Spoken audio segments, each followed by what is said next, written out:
The day he stopped calling me sister. My name is Naomi Carter, and at 34 years old, I never thought I'd be blocked by the one person I loved more than anyone, my baby brother.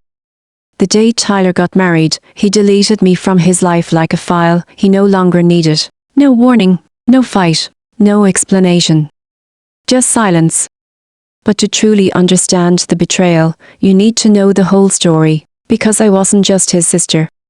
I was his mother, his protector, his entire childhood safety net, while our real mom chased boyfriends, booze, and broken promises. So, if you're watching this, tell me where you're from in the comments, hit that like button, and subscribe, because what happened next left everyone speechless. Let's rewind. 2002, I was 11, he was 2, and she never came back. It started the day our mom vanished for the first time. She was supposed to pick us up after school. I held Tyler's tiny hand, his Spider-Man lunchbox clutched in the other. But hours passed, the sun went down, and the teacher finally sighed and said, "Naomi, we'll have to call someone." She didn't answer. It wasn't the first time, but this time she didn't come back for 3 days. And in those 72 hours, I stopped being a child.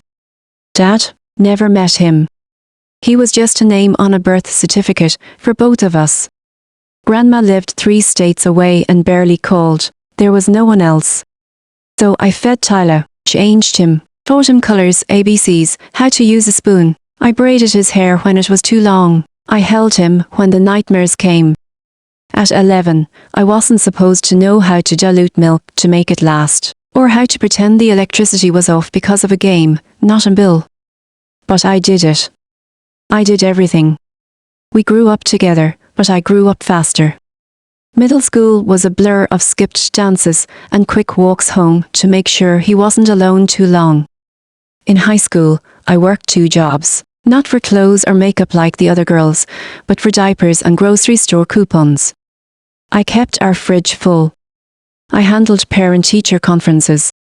I signed permission slips and gave him lunch money from my paycheck. We didn't have a mother, but he had me. And when people asked if he was my son, I didn't correct them. Because honestly, that's what it felt like. 2013, I walked at graduation holding his hand. My high school graduation photo doesn't look like anyone else's. Everyone else posed with their parents. I posed with a wide-eyed 5-year-old in a clip-on tie, clapping like I'd won the Olympics. "I'm proud of you, sissy," he whispered, and I fought back tears. That night, he fell asleep beside me on the couch, and I just stared at him, the way a mom stares at her sleeping child. I swore on my diploma, I will never leave you.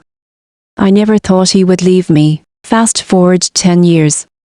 I put Tyler through college, took out loans in my name, skipped vacations, never bought a car. I even turned down a full-time job in New York to stay close in case he needed anything. And he did. Rent? I paid it. Books? I bought them. Even when he dated girls who looked at me like I was too much in his life, I stayed silent. Because I loved him. But nothing, not the stress, the sacrifice, or the missed dreams, prepared me for the day he met Jenna. She was beautiful, but she wasn't kind. I saw it from the first dinner. Jenna had the kind of smile that didn't reach her eyes, and a voice that said, "Let's not talk about your sister again," without needing to say it out loud. She called me overbearing behind my back, said I treated him like a baby. No, I treated him like my child. Because he was. But slowly, Tyler changed. Texts became shorter, calls less frequent. And by the time they got engaged, I was just Naomi. Not now. Not Sissy. Just Naomi. "It's her day, Naomi. Don't make it about you." That's what he said when I asked why I wasn't in the bridal party. Not even a reader, not even a speech. Just a seat, row 8, on the end. But I still showed up. I still brought the $800 espresso machine he wanted. Jill smiled through gritted teeth as Jenner's maid of honor called her the kindest person I know. I clapped, I cheered, I swallowed every bruise. And after the wedding, I waited for him to call. But he never did. Until the day I got blocked. I sent a photo of the lasagna I made, his favorite. No response. 3 days later, I tried again. How's married life, baby brother? Message undelivered. I checked Instagram, blocked. Facebook, blocked. Even Venmo, blocked. I called from a friend's number. Jenna answered, then hung up. That's when I knew. He didn't just ghost me. He erased me. And that's when something in me broke. But not in the way you'd expect. Because after 20 years of being a mother, a sister, and a sacrifice, I decided to do something I hadn't done in decades. I chose me. And what happened next? Well, Jenna didn't see it coming. Neither did Tyler. And by the end of it all, they would regret everything. Stay with me. You chose her over me, so I chose myself. It's strange how quickly life rewrites itself when someone erases you. The days after Tyler blocked me were quiet in the worst way, not peaceful, just hollow. Every part of my apartment held echoes of him, the beanbag chair from when he was 8, the framed graduation photo where I'm beaming like the proudest mother in the world, the kitchen drawer with his favorite red-handled spoon. I didn't cry. Not at first. Instead, I went to work, came home, and stared at my phone like it owed me an apology. But by day 7, the grief hit. And it hit hard. The day I broke wasn't loud. It wasn't dramatic. No screaming, no throwing things.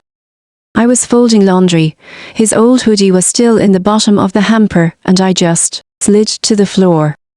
I clutched that hoodie like a lifeline, breathing in the faint scent of his cologne. Why, Tyler? That was all I could whisper. Why? I didn't know what I did wrong. I replayed every moment from the wedding. Was I too emotional? Did Jenna twist something I said? Did I smile the wrong way? But the truth was simple and sharp. He chose her. He chose her comfort over my loyalty, her perception over my history, her silence over my voice. So I made a new vow. Not out of revenge. Not to punish him. But because I realized something no one had ever taught me. Loyalty should never cost you your dignity. That night, I opened my laptop and pulled up a dusty spreadsheet labeled Naomi's Dream Fund. It had been untouched for years, a symbol of all the things I put on hold while raising Tyler. There was $6,872.21 in it. Enough to start. I built a new life while he was on his honeymoon. The first thing I did, enroll in a weekend MBA program. The second, quit my admin job and joined a local marketing startup as a junior strategist. Less pay, more growth. I worked 16-hour days, learned everything about digital advertising, audience psychology, and social growth. While Tyler and Jenna posted honeymoon selfies in the Maldives, I was learning to run paid traffic campaigns. While they unboxed wedding gifts, I was building a new identity. Every time I felt the pull of bitterness, I'd say out loud, "You raised him, Naomi. Now raise yourself." A year passed, no contact.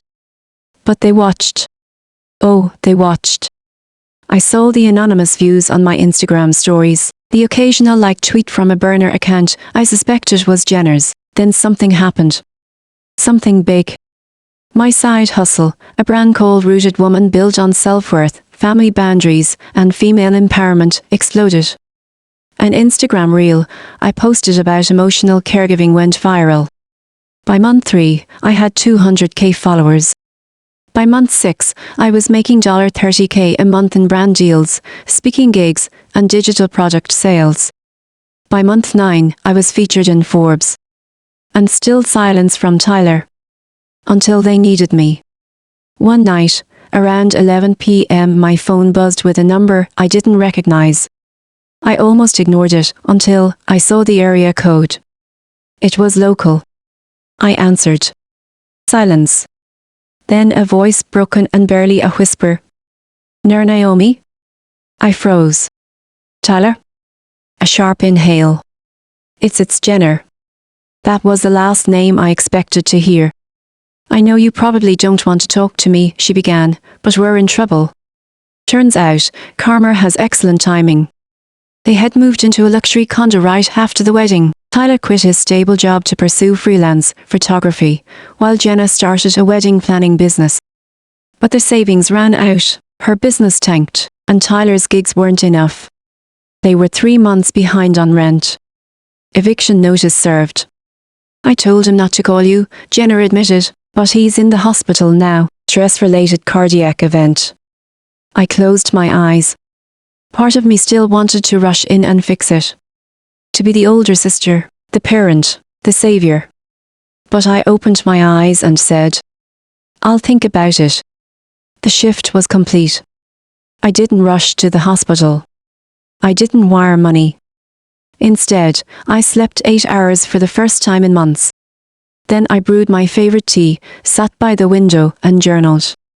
For 20 years, I sacrificed myself so Tyler could shine. Now, for the first time, he was in the dark, and I was the lighthouse. And what happened when we finally met again? He didn't recognize the woman in front of him. And he shouldn't have. Because I wasn't just his sister anymore. I was a millionaire. A founder. A force. And I had one question for him. Do you regret erasing me? Now you want the sister you abandoned? The hospital waiting room smelled like Lysol and guilt. I sat in a stiff blue chair across from Jenna, the overhead fluorescence turning her flawless makeup into a tired, smudged mess. Her designer coat lay crumpled beside her, her phone blinking with missed calls she didn't check. Thank you for coming, she said softly. I didn't answer. I was too busy watching the man through the window on the other side of the hallway, lying on the hospital bed, head in his arm. My brother, the boy I raised, looked smaller than I remembered, frailer. He was 29, but in that moment, he looked like he was 9 again, lost and scared after a nightmare. And I didn't know whether to comfort him or walk away. He couldn't call you himself. He's ashamed, Jenna said, fiddling with the hospital bracelet on her wrist. He didn't want you to see him like this. I almost laughed, not out loud. That would have been cruel, but there was something twisted in her phrasing. He didn't want me to see him like this. But erasing me from his life entirely, that was okay. You were right, she added quietly, about everything. I turned toward her slowly. She wasn't wearing the Instagram perfect version of herself anymore. No extensions, no designer lipstick, just a woman unraveling. I made him believe you were too controlling, she admitted, like you were holding him back. I said nothing, let the silence carry its weight. And when the money ran out, and reality hit, he looked for you. Her voice broke, and you were gone. When I walked into that room, he cried. It wasn't loud, just a sharp, painful sound, half apology, half regret. Naomi, he whispered, trying to sit up. I held up a hand. Don't. I pulled a chair beside the bed, but didn't sit yet. You don't get to say my name like, I still belong to you. Tears streamed down his cheeks. I messed up, he croaked. That's an understatement. He nodded. I didn't just cut you off. I let her convince me you were trying to ruin our marriage, that you couldn't let go. And were you ever going to tell her the truth? I asked. That I raised you while Mom worked 2 jobs and Dad disappeared. That I gave up college scholarships to keep food in your mouth. That every birthday gift, every school field trip, every night you had clean clothes, that was me. I know, he whispered. I know now. Why are you really calling me, Tyler? He looked at me with those same brown eyes I used to wipe tears from. Because we're about to lose everything, and I thought maybe. You thought I'd save you. He didn't deny it. And for a long time, I just stared at him. Then I pulled something from my bag, a check, not filled out. I'm not your mother anymore, I said calmly. I'm not your backup plan. I'm your sister, and right now, we're strangers. He winced like I'd slapped him. I'll give you one chance, I continued. One, but this isn't a handout. You want help, then earn it. I handed him the check, blank. Then I pulled out a printed contract.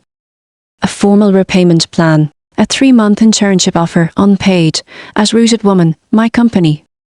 You work, you learn, you grow, If you want support, you'll earn it. He looked stunned. Jenna, who'd entered the room quietly, picked up the document and blinked in disbelief. You're offering him a job? I'm offering him structure, I corrected, something no one ever gave him, not even me. Tyler gripped the pen with shaking fingers. He signed. I didn't smile. I just stood and said, welcome to the real world. Family didn't mean blind forgiveness anymore. He started Monday.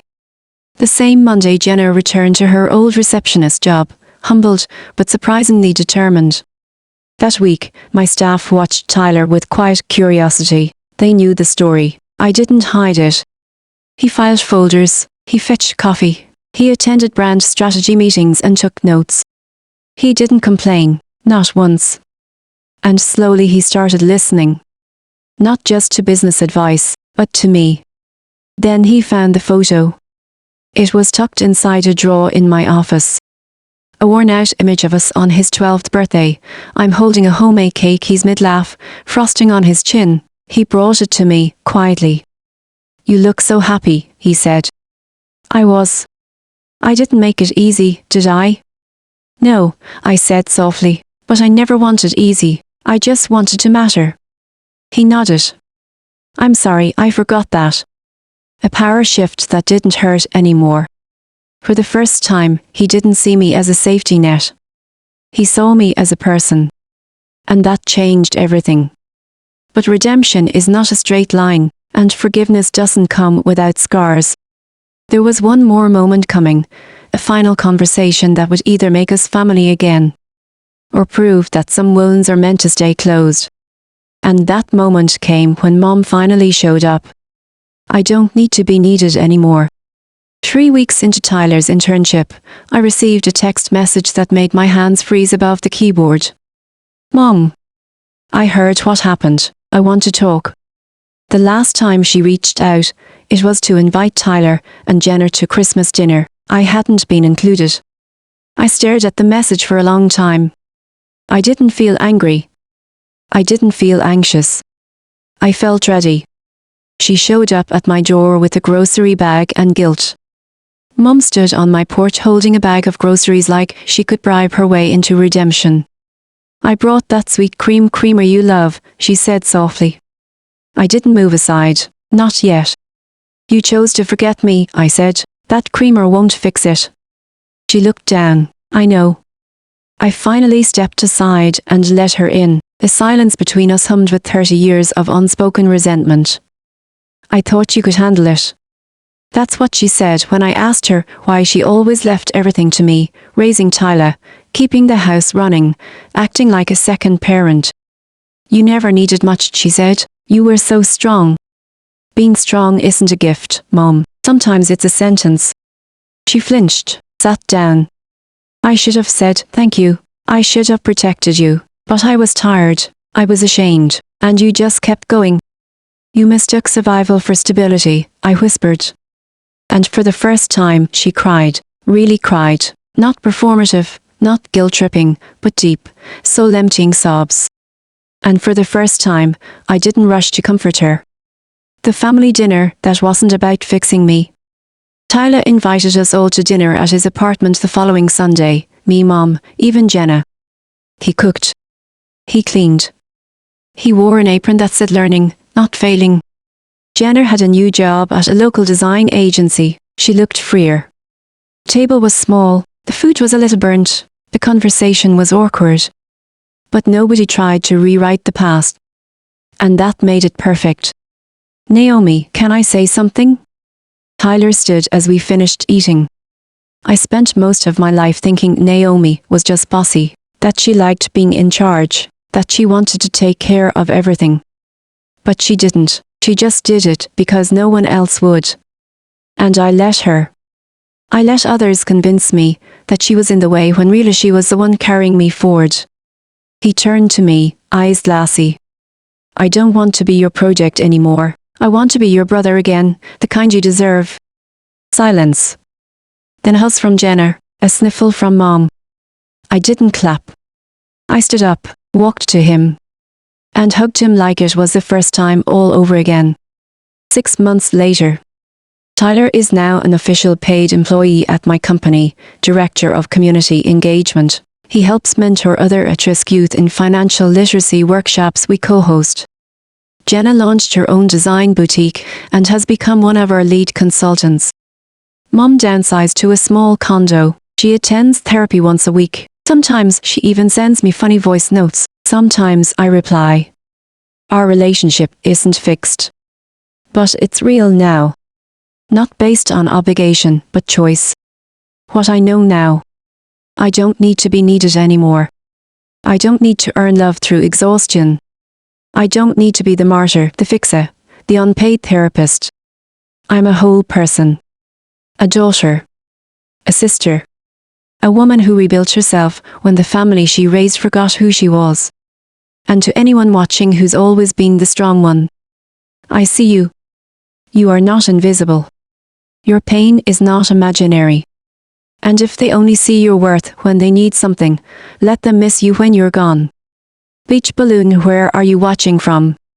If you've ever sacrificed for your family, only to be cast aside, comment below. Your story matters. Don't forget to like, share, and subscribe for more true stories that deserve to be heard.